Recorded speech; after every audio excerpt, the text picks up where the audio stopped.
Poutine is a Canadian specialty that consists of crispy fries topped with cheese curds and then drizzled with hot brown gravy.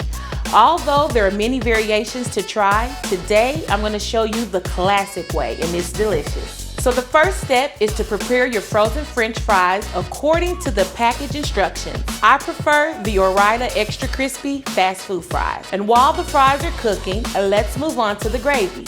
And you will need to prepare it according to the instructions on the package as well. The fries are done, the gravy is done. And while they're both still hot, let's plate this up. Fries on the bottom, next top with your cheese curds, then last but not least, pour that gravy over everything and serve immediately. Poutine in Quebec means a mess. And since I've showed you the ropes, my friends, it's your turn to try this delicious mess.